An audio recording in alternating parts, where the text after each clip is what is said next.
നമസ്കാരം. മലയാളി വാർത്തയിലേക്ക് സ്വാഗതം. കഴിഞ്ഞ ദിവസങ്ങളൊക്കെ ഏറെ നടുക്കിയ ഒരു വാർത്തയാണ് വിഭജിയുടെ മകളുടെ മരണം.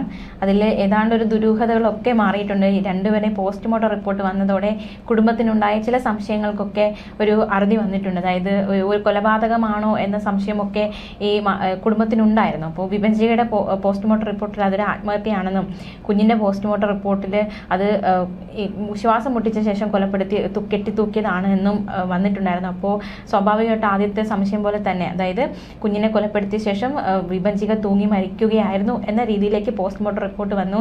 അതിൽ വേറെ സംശയങ്ങളൊന്നും ഇല്ല എന്നും കുടുംബം വ്യക്തമാക്കി. മാത്രമല്ല, ഇതിനിടയിൽ കുട്ടിയുടെ സംസ്കാര ചടങ്ങുകൾ അത് നാട്ടിൽ നടത്തണമെന്നൊരു ആവശ്യം ബന്ധുക്കൾ ഉന്നയിച്ചിരുന്നു. പക്ഷെ അത് പിന്നീട് ചർച്ചയിലൂടെ അത് അവിടെ തന്നെ, അത് വൈകിക്കേണ്ട, അത് സംസ്കാരം അവിടെ തന്നെ നടത്താം, പക്ഷെ വിഭജിയുടെ മൃതദേഹം നാട്ടിലേക്ക് കൊണ്ടുവരിക എന്ന രീതിയിലേക്ക് കാര്യങ്ങൾ എത്തിയിട്ടുണ്ട്. അപ്പോൾ പുതിയ വിവരങ്ങൾ എന്തൊക്കെയാണ് ഈ വാർത്തയുമായി സംബന്ധിച്ചുള്ള? നമുക്കറിയാം, ആ കുഞ്ഞിന്റെ മരണത്തിന് ശേഷം ഏകദേശം 9 ദിവസത്തോളമാണ് ദുബായിലെ മോർച്ചറിയിൽ സൂക്ഷിച്ചിരുന്നത്. തുടർന്നാണ് ഇത്തരത്തിൽ, അതായത് നാട്ടിലേക്ക് എത്തിച്ച് സംസ്കരിക്കണം, റീപോസ്റ്റ്മോർട്ടം വേണം, കാരണം മരണത്തിൽ ദുരൂഹത ഉണ്ട്, നടന്നത് കൊലപാതകമാണോ എന്നൊക്കെ ബന്ധുക്കൾ ആരോപണം ഉന്നയിച്ചത്. തുടർന്ന് ഷാർജയിലേക്ക് അമ്മ എത്തുന്നു. ഇത്തരത്തിൽ അവിടെ പരാതി ഉന്നയിക്കുമ്പോൾ അവിടെ നിന്ന് വന്നത് ഇതിൽ ഈ പറയുന്ന കണക്ക് സംസ്കാരം നടത്തുന്നത്, അതായത് കുഞ്ഞിന്റെ സംസ്കാരം നടത്തുമ്പോൾ അത് അച്ഛനാണ് ഇതിൽ ഉത്തരവാദിത്തം, അപ്പൊ അച്ഛനെയാണ് ഏൽപ്പിക്കേണ്ടതെന്ന തരത്തിൽ അവർ പറയുമ്പോൾ കുടുംബം ഇത് അംഗീകരിക്കുന്നു. ഇതിനെ തുടർന്ന് കഴിഞ്ഞ ദിവസം കുഞ്ഞിന്റെ സംസ്കാര ചടങ്ങുകൾ നടക്കുകയായിരുന്നു. അപ്പോൾ ഇതിൽ സംസ്കാര ചടങ്ങിൽ പങ്കെടുക്കുവാനായി വിഭജികയുടെ അമ്മ, സഹോദരൻ, കൂടാതെ ഇത്തരത്തിൽ നിതീഷിന്റെ പിതാവും ബന്ധുക്കളും ഒക്കെ അവിടെ വന്നിരുന്നു.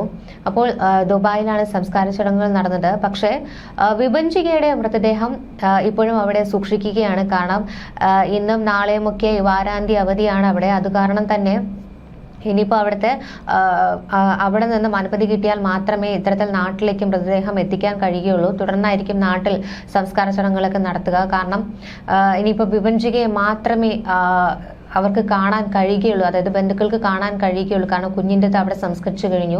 അപ്പോൾ ഈ ഫോറൻസിക് വിഭാഗത്തിന്റെ അന്തിമ അനുമതി കിട്ടിയാൽ മാത്രമേ ഇത്തരത്തിൽ മൃതദേഹം കൊണ്ടുവരുവാൻ കഴിയുകയുള്ളൂ. അപ്പോൾ ഈ കുഞ്ഞിന്റെ മൃതദേഹം കഴിഞ്ഞ ദിവസം സംസ്കാര ചടങ്ങുകൾക്കിടെ നിതീഷ് ഭയങ്കരമായി പൊട്ടിക്കരയുന്ന ഒരു സീനൊക്കെ ക്രിയേറ്റ് ചെയ്തിട്ടുണ്ട്. അത് ആത്മാർത്ഥമായി അയാളിൽ നിന്ന് ഉണ്ടായതാണോ എന്നുള്ള സംശയങ്ങളൊക്കെ ഉയരുന്നുണ്ട്. കാരണം അയാൾ ജീവിച്ചിരിക്കുമ്പോൾ ആ കുഞ്ഞിനെ ഒരിക്കൽ പോലും സ്നേഹിച്ചിരുന്നില്ല. ആ കുഞ്ഞിനെ ഒരിക്കൽ പോലും മറ്റുള്ളവർക്ക് മുന്നിൽ താലോലിച്ചുകൊണ്ട് നടക്കാൻ പോലും അയാൾ ആഗ്രഹിച്ചിരുന്നില്ല. അങ്ങനെയുള്ള ഒരു വ്യക്തി, അതായത് ഈ അമ്മയും മകളും തൂങ്ങി മരിച്ച നിലയിൽ നിൽക്കുമ്പോൾ പോലും അയാൾ ആദ്യമേ പോയി തെളിവുകളൊക്കെ നശിപ്പിക്കാനാണ് ശ്രമിച്ചത്. അപ്പോൾ അങ്ങനെയുള്ള ഒരു വ്യക്തി ഏറ്റവും ഒടുവിലായിട്ട് രണ്ടാം തവണയാണ് ഇത്തരത്തിൽ കുഞ്ഞിന്റെ മൃതദേഹം അയാൾക്ക് സംസ്കരിക്കാനായി വിട്ടുകൊടുക്കുന്നത്. ആദ്യത്തെ തവണ ഇത്തരത്തിൽ കുടുംബം രംഗത്തെത്തിയപ്പോൾ കുഞ്ഞിന്റെ മൃതദേഹം സംസ്കരിക്കാതെ തിരിച്ചു കൊണ്ടുപോവുകയായിരുന്നു. ആംബുലൻസിൽ തന്നെ കൊണ്ടുവരുമ്പോൾ പോലീസ് ഇടപെട്ടുകൊണ്ട് മൃതദേഹം തിരിച്ചു കൊണ്ടുപോവുകയായിരുന്നു. രണ്ടാം തവണയാണ് ഇത്തരത്തിൽ ദുബായിൽ സംസ്കാര ചടങ്ങുകൾ നടക്കുമ്പോൾ ഇയാൾ പൊട്ടിക്കരഞ്ഞുകൊണ്ട് ഇത്തരത്തിൽ സീൻ ക്രിയേറ്റ് ചെയ്യുന്ന ഒരു ലെവലിലേക്ക് എത്തിയത്. അത് ഒന്നുകിൽ ചിലപ്പോൾ ആ ഒരു അച്ഛൻ എന്നൊരു ഒരു അറ്റാച്ച്മെന്റിൽ വന്ന ഒരു നിലവിളി ആയിരിക്കാം. എന്ത് തന്നെയായിരുന്നാലും ജീവിച്ചിരിക്കുമ്പോൾ ആ കുഞ്ഞിന് ഒരിറ്റ് സ്നേഹം പോലും കൊടുക്കാത്ത ഒരാളാണ് ഏറ്റവും ഒടുവിലായ കുഞ്ഞ് മരിച്ച് ആ കുഞ്ഞിന്റെ സംസ്കാര വേളയിൽ ആ കുഞ്ഞിനെ ഓർത്ത് വിലപിക്കുന്നു എന്നുള്ളതാണ്. അപ്പോൾ അതായത് ഈ തങ്ങൾക്ക് കുഞ്ഞിനെ, വൈഭവിയുടെ മൃതദേഹം അച്ഛന് കൈമാറാം, അതേപോലെ വിഭജികയുടെ മൃതദേഹം നാട്ടിലേക്കും കൊണ്ടുവരാം എന്നുള്ളൊരു കുടുംബത്തിന്റെ ധാരണയിലാണ് ഈ ഒരു കേസ് ഒത്തുതീർപ്പായത്. കാരണം നാട്ടിൽ മാതൃ സഹോദരി ഷീല ഒരു ഹർജി നൽകിയിരുന്നു. കുഞ്ഞിന്റെയും വൈഭവിയുടെയും മൃതദേഹം നാട്ടിലേക്ക് എത്തിക്കണം, പോസ്റ്റ്മോർട്ടം ചെയ്യണം, റീപോസ്റ്റ്മോർട്ടം ചെയ്യണം എന്നൊക്കെ പറഞ്ഞുകൊണ്ട് കൊടുക്കുന്നു. പക്ഷെ ഇതിലാണ് ഇത്തരത്തിൽ ഹർജി തീർപ്പാക്കിയത് ഹൈക്കോടതി. അതായത് അച്ഛന് തന്നെ മൃതദേഹം വിട്ടുകൊടുക്കണം, മകളുടേത് വിഭജികയുടെ നാട്ടിലേക്കും കൊണ്ടുവരാം എന്നൊക്കെ പറയുന്നത്. പക്ഷെ ഇനിയും ഇതിലെ ഒരു ദുരൂഹതയൊന്നും അവസാനിച്ചിട്ടില്ല എന്നൊക്കെ തന്നെയാണ് ബന്ധുക്കൾ പറയുന്നത്. അപ്പോൾ അത് കാരണം ഇനിയിപ്പോൾ പോസ്റ്റ്മോർട്ടം നടത്താൻ എന്തായാലും കഴിയില്ല. പക്ഷേ വിഭജികയുടെ മരണം വഴി ചില യാഥാർത്ഥ്യങ്ങളൊക്കെ ഇനിയും വെളിച്ചത്ത് വരേണ്ടതുണ്ട്. കാരണം കേന്ദ്ര സർക്കാരൊക്കെ ഇപ്പൊ UAE കോൺസൽ ജനറലും ഹൈക്കോടതി നിർദ്ദേശമൊക്കെ നൽകിയിട്ടുണ്ട് എത്രയും വേഗം തന്നെ മൃതദേഹം നാട്ടിലേക്ക് എത്തിക്കാൻ വേണ്ടി. അപ്പോൾ ഇതിന്റെ ഉത്തരവിന്റെ പകർപ്പൊക്കെ ഉടൻ കൈമാറണമെന്ന് നിർദ്ദേശിച്ചിട്ടുണ്ട്. അപ്പം ഈ മൃതദേഹങ്ങൾ, അതായത് ക്ഷമിക്കണം, മൃതദേഹങ്ങളല്ല, ഇനിയിപ്പോൾ ആകെ വിഭജികയുടെ മൃതദേഹം മാത്രമേ ഇവിടേക്ക് എത്തിക്കാൻ കഴിയുകയുള്ളൂ. അപ്പോൾ ഇനി എന്തായിരിക്കും മുന്നോട്ട്? അതായത് നിതീഷിന്റെയും കുടുംബത്തിന്റെയും ഒക്കെ നമുക്കറിയാം അവർ എന്തൊക്കെയാണ് കാണിച്ചു കൂട്ടിയിട്ടുള്ളത് എന്ന്. കാരണം അത്രത്തോളം ക്രൂരമായ പീഡനങ്ങളായിരുന്നു അല്ലേ? അതെ, തീർച്ചയായിട്ടും. ഏറ്റവും നിർണായകമായി കേസിൽ മാറിയിട്ടുള്ളത് വിഭജികയുടെ ഡയറി കുറിപ്പും ആത്മഹത്യക്കുറിപ്പുമാണ്. അതിലൊക്കെ പറഞ്ഞിരുന്നു, മറ്റുള്ളവരോട് പറയാൻ ആഗ്രഹിച്ചത് വിഭജിക കുറിച്ചിട്ടിരുന്നു. അതായത് ഇപ്പോൾ നേരത്തെ പറഞ്ഞതുപോലെ ഒരു പിതാവിൻ്റെ സ്നേഹം കൊടുത്തിരുന്നില്ല എന്ന് പറയുമ്പോൾ ഏറ്റവും ഒരു ചേർത്ത് വായിക്കേണ്ട ഒരു കാര്യമാണ് ഈ കുഞ്ഞിൻ്റെ ചോറൂണിന് നിതീഷ് പങ്കെടുത്തിരുന്നില്ല എന്നതടക്കമുള്ള ഗുരുതര ആരോപണം വിഭജികയുടെ വീട്ടുകാർ ഉന്നയിച്ചിരുന്നു. അപ്പോൾ അത്രയ്ക്കും ഒരു അകൽച്ച, അല്ലെങ്കിൽ ഇപ്പോൾ വിഭജിക തന്നെ വിശ്വസിച്ചിരുന്നത് നിതീഷിന് മറ്റൊരു ബന്ധമുണ്ടാകുന്നു, അതുകൊണ്ടാണ് തന്നെയും കുഞ്ഞിനെയും അകറ്റിയത്, അല്ലെങ്കിൽ ആ ഒരു ബന്ധമുള്ളത് കൊണ്ടാണ് തന്നെ മകളെ സ്നേഹിക്കാത്തത് എന്നൊരു നിഗമനത്തിൽ വിഭജിക എത്തുന്നു. മാത്രമല്ല, ഒരു കുഞ്ഞുണ്ടാകുമ്പോൾ നിതീഷ് ശരിയാകും, എല്ലാം ഓക്കെ ആകും, കുടുംബജീവിതം മുന്നോട്ട് കൊണ്ടുപോകാൻ സാധിക്കുമെന്ന പ്രതീക്ഷയോടെ വിഭജിക ജീവിക്കുന്നു. പക്ഷെ അതൊക്കെ അസ്ഥാനത്താകുന്നു. എല്ലാ പ്രതീക്ഷകളെയും തെറ്റിച്ചുകൊണ്ടാണ് വക്കീൽ നോട്ടീസ് വരുന്നത്, പിരിയണം എന്ന വക്കീൽ നോട്ടീസ്. അപ്പോൾ കുഞ്ഞിനെയും അതുപോലെ തന്നെ വിഭജികയെ ഉപേക്ഷിക്കാൻ തീരുമാനിച്ച നിതീഷ് ഇനി കരഞ്ഞിട്ട് എന്ത് കാര്യം എന്ന ചോദ്യം ഇവിടെ ശക്തമാണ്. അത് ന്യായമായ ഒരു ചോദ്യമാണ്. അതെ, ഇതിനിടയിൽ തന്നെ നമുക്കറിയാം ഈ വിഭജിക സോഷ്യൽ മീഡിയയിലൊക്കെ നിതീഷുമായിട്ടുള്ള കുറെ ചിത്രങ്ങളൊക്കെ പങ്കുവച്ചിട്ടുണ്ടായിരുന്നു. അപ്പോൾ ഈ വിഭജികയെ ശാരീരികമായി മാനസികമായി ഒക്കെ പീഡിപ്പിച്ചു എന്ന് പറയുന്ന ഭർത്താവ് നിതീഷിനൊപ്പം നിൽക്കുന്ന ചിത്രത്തിലൊക്കെ തന്നെ ഈ വിഭജിക വളരെയധികം സന്തോഷവതിയായിട്ടാണ് കാണപ്പെടുന്നത്. അപ്പൊ കല്യാണം കഴിഞ്ഞ നാൾ മുതൽ മെന്റൽ സ്ട്രെസ് കൊടുക്കുന്ന ഭർത്താവിന്റെ കൂടെ എങ്ങനെയാണ് ഇത്ര സന്തോഷവതിയെ പോസ്റ്റ് ചെയ്യാൻ കഴിയുന്നത് എന്ന തരത്തിലൊക്കെ ചോദ്യങ്ങളൊക്കെ ഉയർന്നിരുന്നു. അപ്പോൾ നിർബന്ധിച്ചെടുത്ത ചിത്രങ്ങളാണെന്നൊന്നും തോന്നുന്നില്ല, അങ്ങനെ ചെയ്താൽ തന്നെ അവ സ്വന്തം അക്കൗണ്ടിൽ പോസ്റ്റ് ചെയ്യുമോ എന്നൊക്കെയുള്ള ചോദ്യങ്ങളാണ് ഉയർന്നത്. അപ്പോൾ കൂടാതെ ഈ നിതീഷ് പെൺവേഷം ധരിച്ച ചിത്രങ്ങൾ മുൻപൊരിക്കൽ ഒരു ഓണം ആഘോഷവേളയിൽ എടുത്തതാണ്, അതും വിഭജിക്കുകയാണ് പങ്കുവച്ചത്. അപ്പോൾ മെന്റലി ഡിസ്കണക്റ്റ് ആയ അൺഫോർഗറ്റബിൾ ആയ റിലേഷൻഷിപ്പ് ആയിരുന്നു, അങ്ങനെയായിരുന്നു എങ്കിൽ ഈ ചിത്രങ്ങളൊക്കെ പോസ്റ്റ് ചെയ്യുമോ? ചെയ്താൽ നിതീഷ് അത് നീക്കം ചെയ്യാൻ ആവശ്യപ്പെടില്ലേ? അപ്പോൾ അവർ തമ്മിൽ പ്രശ്നങ്ങൾ ഉണ്ടാകാം, പക്ഷെ നിതീഷിന്റെ വീട്ടുകാരുമായും ഉണ്ടാകാം. ഒരു വോയിസ് ക്ലിപ്പിൽ ആ വീട്ടുകാരോടുള്ള അമർഷമൊക്കെ വ്യക്തമാണ് എന്ന തരത്തിലൊക്കെ പറയുന്നു. അപ്പൊ വിഭജിക പഠിപ്പും നല്ല ജോലിയും വിവരവും ഒക്കെ ഉള്ള കുട്ടിയാണെന്ന് പ്രൊഫൈൽ കണ്ടപ്പോൾ തന്നെ മനസ്സിലാകുന്നുണ്ട്. അപ്പോൾ ഈ പറഞ്ഞ പീഡനങ്ങൾ ഉണ്ടായിട്ടുണ്ടെങ്കിൽ പോടാ എന്ന് പറഞ്ഞുകൊണ്ട് ഇറങ്ങിപ്പോകാൻ വയ്യായിരുന്നോ? സ്വന്തം മരണം കൊണ്ടാണോ ആരോടൊക്കെ പക വീട്ടുന്നത്? സ്വന്തം കുഞ്ഞിനെ പോലും അതിനു വേണ്ടിയിട്ട് ഇല്ലാതാക്കി എന്ന തരത്തിലൊക്കെയാണ് ചില പോസ്റ്റുകളൊക്കെ സോഷ്യൽ മീഡിയയിൽ ഇപ്പോൾ പ്രത്യക്ഷപ്പെടുന്നത്. തീർച്ചയായിട്ടും നമുക്ക് ഈ ഒരു ചോദ്യത്തിലേക്ക് വരുമ്പോൾ ഈ നിതീഷും വിഭജികയും നിൽക്കുന്ന ചിത്രങ്ങൾ ചിലപ്പോൾ അവൾക്ക് അവരുടെ ജീവിതത്തിൽ കിട്ടുന്ന, വല്ലപ്പോഴും കിട്ടുന്ന ഒരു സന്തോഷമായിരിക്കാം. കാരണം എപ്പോഴും പീഡനം അല്ലെങ്കിൽ ഇത്തരത്തിൽ ഒരു കുറ്റങ്ങൾ മാത്രം കണ്ടുപിടിക്കൽ, അതിനിടയ്ക്ക് ചില സന്തോഷങ്ങൾ വരുമ്പോൾ അവൾ അതിനെ ആസ്വദിച്ചിട്ടുണ്ടാകണം. കാരണം തൻ്റെ ഭർത്താവ് തനിക്കൊപ്പം നിൽക്കുന്നു, തനിക്കൊപ്പം ചിത്രങ്ങൾ എടുക്കുന്നു. അത് അത്തരത്തിലുള്ള പീഡനങ്ങളൊക്കെ ഏറ്റുവാങ്ങിക്കേണ്ടി വരുന്ന പെൺകുട്ടികളുടെ വളരെ വളരെ വിരളമായി കിട്ടുന്ന സന്തോഷങ്ങൾ മാത്രമാണ്. അതിനിടയിൽ അവളെ സന്തോഷവതിയായി മാത്രമേ കാണാൻ സാധിക്കുകയുള്ളൂ. അത് തന്നെയാണ് ഇത്തരത്തിൽ വിഭജികയുടെ ഭാഗത്തുനിന്ന് ആ ഫോട്ടോകളിലൊക്കെ നമുക്ക് കാണാൻ കഴിയുന്നത്.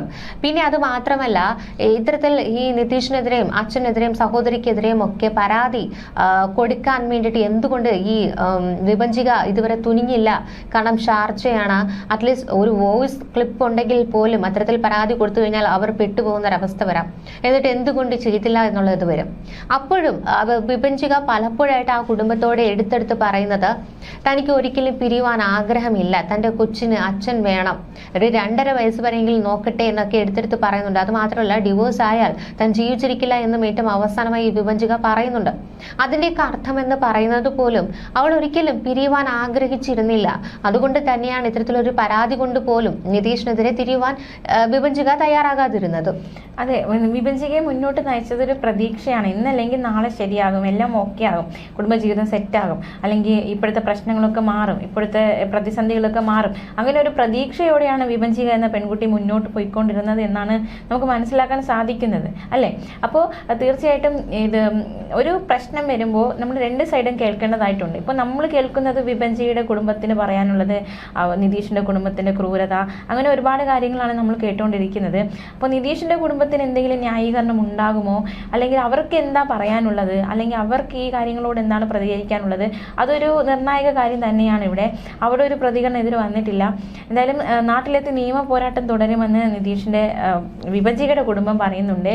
അതായത് ഈ ഗാർഹിക പീഡനം, അതുപോലെ തന്നെ ഇത്തരത്തിൽ മാനസികമായിട്ടുള്ള ശാരീരികമായിട്ടുള്ള നിതീഷിൻ്റെ പിതാവിൻ്റെ സഹോദരൻ്റെയും ഒക്കെ പീഡനം, ഇതിനെതിരെ നിയമ പോരാട്ടം തുടരുമെന്ന നിലപാടിൽ തന്നെയാണ് വിഭജികയുടെ കുടുംബം ആയിരിക്കുന്നത്. അപ്പോൾ മുന്നോട്ടുള്ള പോക്ക് ഇപ്പോൾ വിഭജികയുടെ മൃതദേഹം നാട്ടിലെത്തിക്കേണ്ടതായിട്ടുണ്ട്, സംസ്കാര ചടങ്ങുകൾ നടത്തേണ്ടതായിട്ടുണ്ട്. അതിനുശേഷം എങ്ങനെയാണ് നിയമ പോരാട്ടം എന്നതടക്കമുള്ള കാര്യങ്ങളൊക്കെ വരും ദിവസങ്ങളിൽ മാത്രമേ നമുക്കത് അറിയാൻ സാധിക്കുകയുള്ളൂ.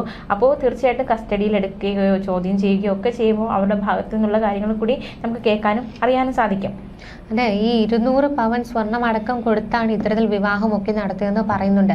ഒരു കുടുംബജീവിതം നയിക്കുവാനായി 200 പവൻ സ്വർണം കൊടുത്തയക്കുമ്പോൾ അത് തികയാതെ വരുമ്പോൾ വീണ്ടും ഇത്തരത്തിലുള്ള സ്ത്രീധന പീഡനങ്ങളൊക്കെ കൂടി വരികയാണ് ചെയ്യുന്നത്. തീർച്ചയായിട്ടും അവൻ സ്നേഹിക്കുന്നുണ്ട് എങ്കിൽ ആ പെണ്ണിനെ മാത്രം മതി എന്ന് പറയുന്നിടത്താണ് ആ ഒരു വിവാഹം ആലോചന തുടങ്ങേണ്ടത് പോലും. അല്ലാതെ എത്ര പവൻ കിട്ടും, എത്ര കൊണ്ടുവരും എന്ന് ആലോചിച്ചിരിക്കുന്ന ഒരു കുടുംബത്തിന് മുന്നിൽ ചെന്നെത്തുമ്പോൾ തീർച്ചയായിട്ടും ഇനിയും വേണമെന്ന അത്യാർത്ഥി മാത്രമായിരിക്കും അവർക്ക് ഉണ്ടാവുക. അത് തന്നെയാണ് നിതീഷിനെ പോലുള്ളവരുടെ കാര്യങ്ങളൊക്കെ നമുക്ക് എടുത്തു പറയാനും കഴിയുന്നത്. ഒരിക്കലും കുഞ്ഞിനെ സ്നേഹിച്ചിരുന്നില്ല, ആ വിഭജികയെ സ്നേഹിച്ചിരുന്നില്ല. ഇവരുടെ മരണത്തിനും ഏതാനും മണിക്കൂറുകൾക്ക് മുൻപേ പോലും ആരോടും ഒന്നും പറയാതെ ഒന്നും ചോദിക്കാതെ വിഭജികയുടെ 40 പവന്റെ സ്വർണവും എടുത്തുകൊണ്ട് പോവുകയാണ്. അത് മാത്രമല്ല സഹോദരി, അതായത് നിതീഷിന്റെ സഹോദരി പോലും ഒരു മാലയ്ക്ക് വേണ്ടിയായിരുന്നു ഏറ്റവും ഒടുവിലായിട്ട് വിഭജികമായി തർക്കം ഉണ്ടാക്കിയത് പോലും. അപ്പോൾ അത്തരത്തിൽ സ്വർണവും പണത്തിനും വേണ്ടി മാത്രം അത്യാർത്ഥി കാണിക്കുന്ന ഒരു കുടുംബമായിരുന്നു അതെന്നുള്ളതിന് പല തെളിവുകൾ പുറത്തു വരുന്നുണ്ട്. ദയവ് ചെയ്ത് ഇനിയെങ്കിലും മറ്റു വിവാഹങ്ങൾക്ക് വേണ്ടിയിട്ട് ഒരുങ്ങുന്നവരോ എന്തു തന്നെയായിരുന്നാലും ശരിയേ, ഈ ഇത്തരത്തിലുള്ള കോടികൾ കൊടുത്ത് സ്വന്തം പെൺമക്കളെ അങ്ങോട്ടേക്ക് കെട്ടിച്ചുവിടേണ്ട ഒരു അർത്ഥവുമില്ല.